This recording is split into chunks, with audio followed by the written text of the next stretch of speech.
Kuria Kimani, you can speak for yourself on this matter. Thank you, Honorable Speaker, and thank you, our very able majority leader, for moving this excess duty amendment bill. And maybe from where I started, Honorable Speaker, my name is an interesting story. Kimani is not my dad. I am a child of a single mother called Lucy Nduta. But I was named after my grandfather, who was called Francis Kuria Kimani.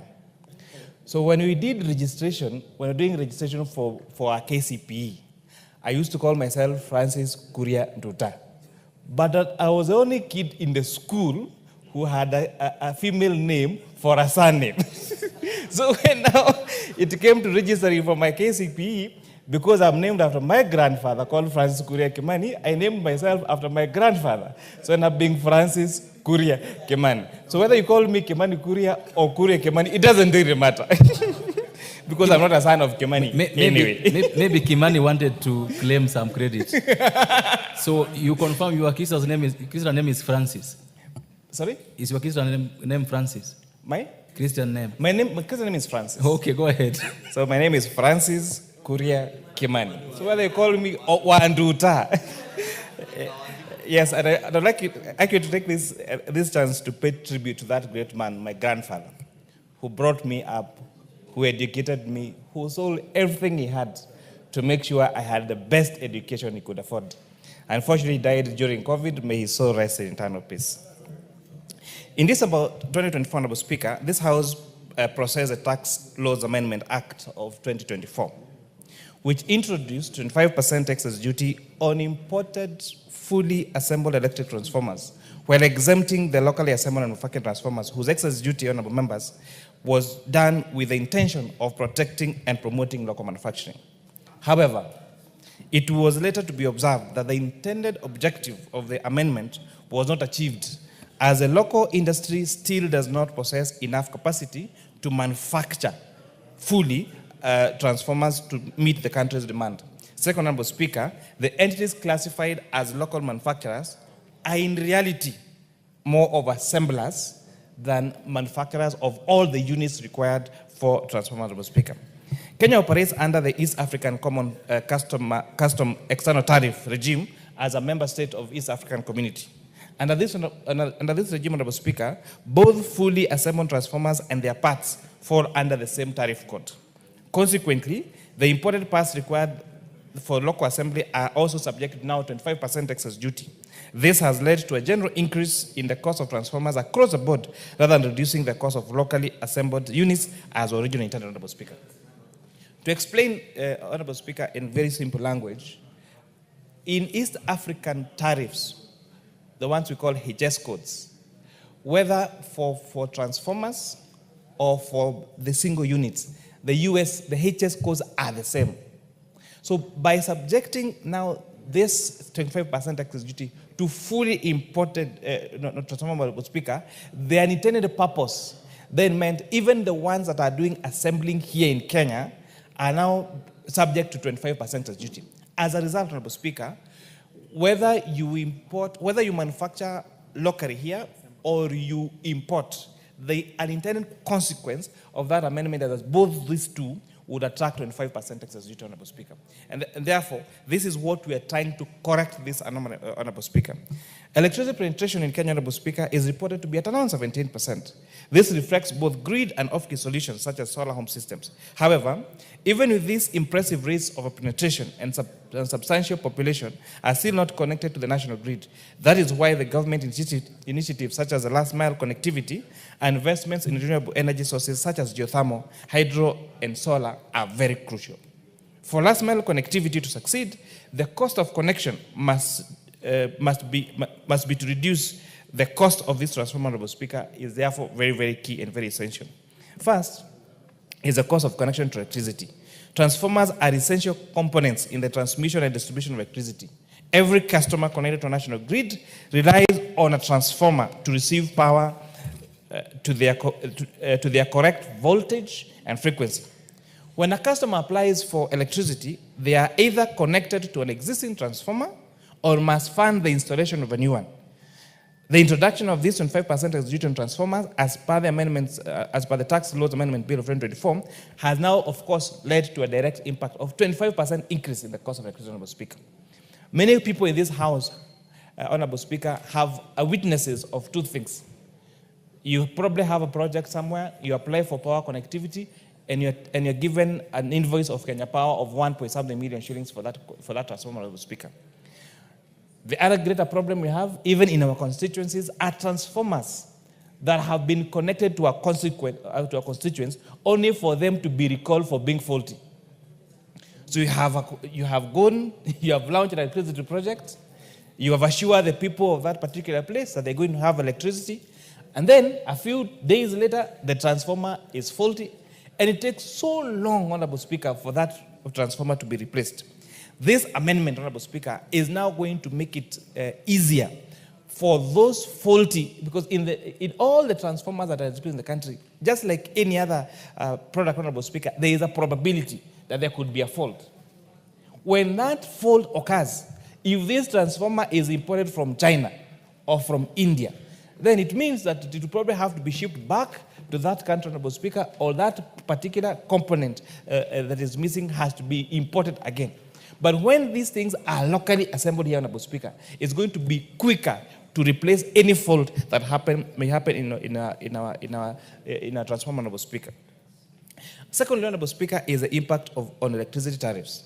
The pricing of electricity is regulated by the Energy and Protection Regulatory Authority, EPRA, and includes costs associated with generation, transmission, distribution, and maintenance. Transformers, being vital assets in the electricity network, therefore require regular replacement due to faults, wear and tear, or vandalism.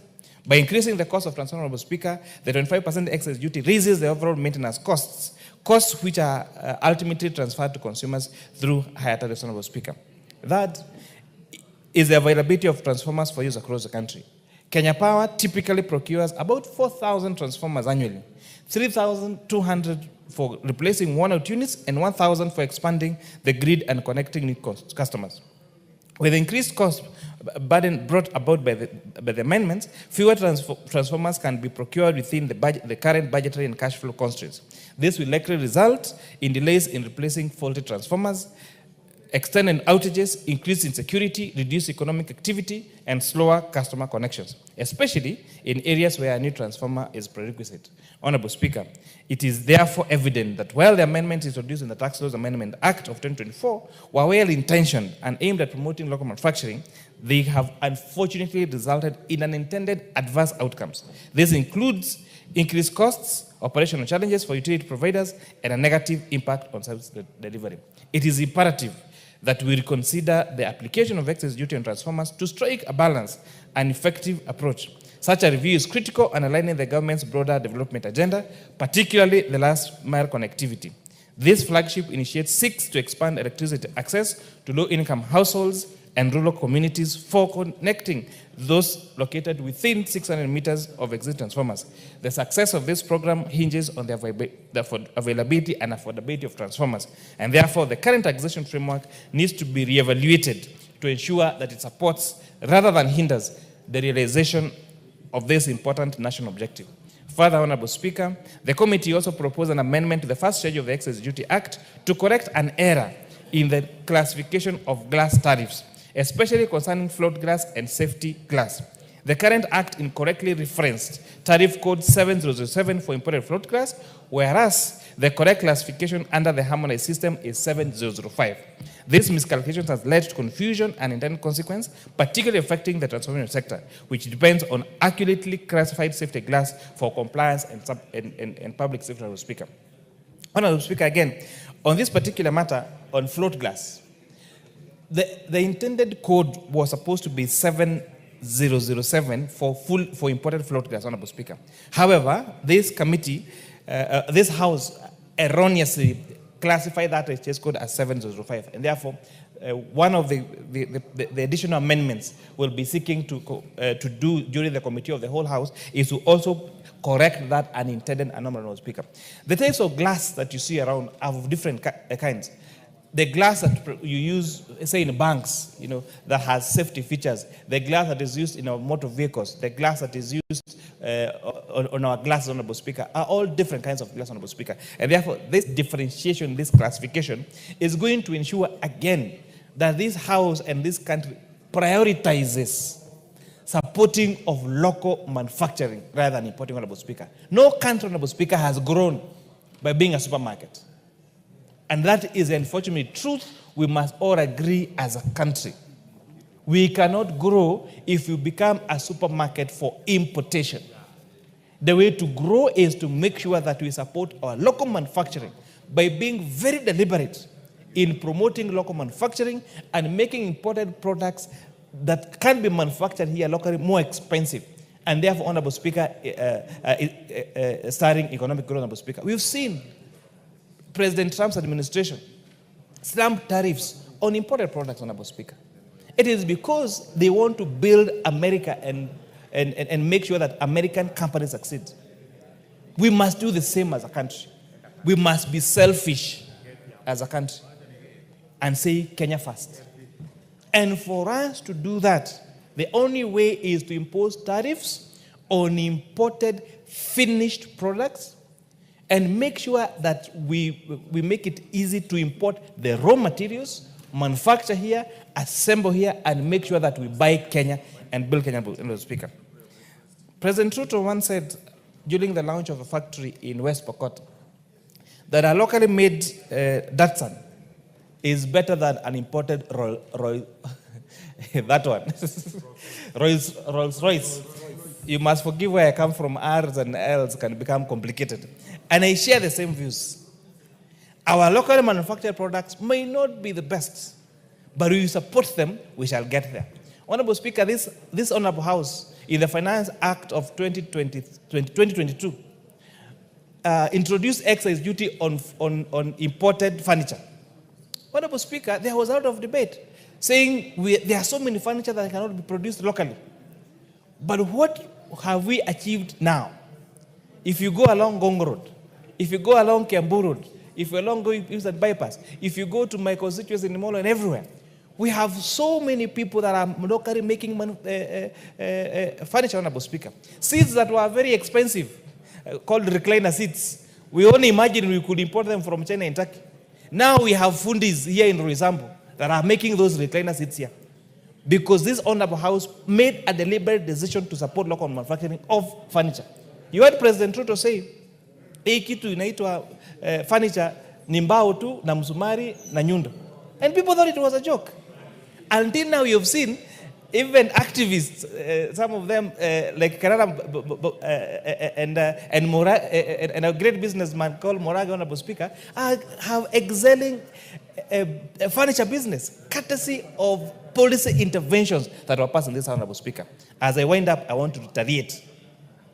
As a country, we must be selfish. We must make sure we support local manufacturing of our products. And how we do that is by having tariffs that make it more expensive for imported products and grow our own manufacturing. It's going to start slowly, but it's going to grow, and we can be a hub of manufacturing around the region and in Africa. Honorable Speaker, I beg to second. Thank you. Members, before I propose a question for the bill for debate, join me in welcoming students from Jabali Primary and Junior School, Kiambaa constituency, Kiambu County, and students from Save Our Souls Junior Secondary School, Nyali, Mombasa County. They are welcome to follow the proceeding of this House this morning, and all the members, you can see them sitting in the public gallery. We said that we welcome them through a food thumb. All